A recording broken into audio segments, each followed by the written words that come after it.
Assalomu alaykum shirinlarim. Bugun sizlar bilan kavatak, tok bargi, tok oshi, sizlar nima deb aytasizlar? Mana shu taomni tayyorlaymiz. Buning uchun bizga kerak farsh, guruch, bir dona kartoshka, bir dona piyoz, bir dona sabzi, bir dona pomidor va zubchik chesnaka va albatta zelin. Avvalo yaxshilab tok barglarimizni yuvib olamiz. Men 3-4 marta yuvdim, chunki ular tuzlangan, konservirованный bo'ladi, bilasizlar. Shuning uchun yaxshilab tozalab yuvib olganimdan keyin qaynagan suvga urtib qo'ydim va piyozimni, sabzi, kartoshkani hammasini yarim-yarimini to'g'rab oldim. Kartoshkani to'g'ramadim. Piyoz, sabzi, chesnokni va zelinni to'g'rab oldim. Pomidorim ham bor edi, yarimini to'g'rab nachinkamizga sovordim. Yuvilgan guruchimiz bilan qo'shib hammasini aralashtirib tayyorlab oldim.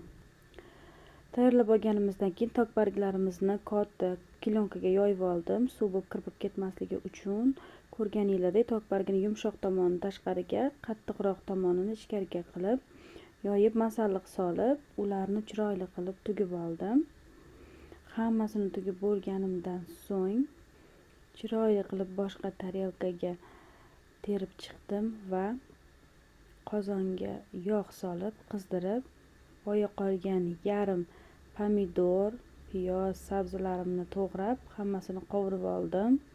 Kartoshkamizni dumaloq qilib, gilam shaklida to'g'rab, bosib chiqdim va chiroyli qilib tok barglarini terib, suv solib, tuz solib, dimlab qo'ydim.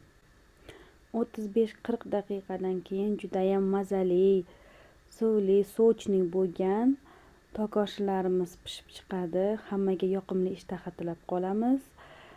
Bizning kanalimizga obuna bo'ling, podpisatsiya bo'ling, kommentariy yozing. Tushunmagan narsalar bo'lsa albatta so'rang, javob berishga harakat qilamiz. O'zingizni ehtiyot qiling shirinlarim. Sizlar uchun eng zo'r retseptlarni tayyorlashni davom etaman.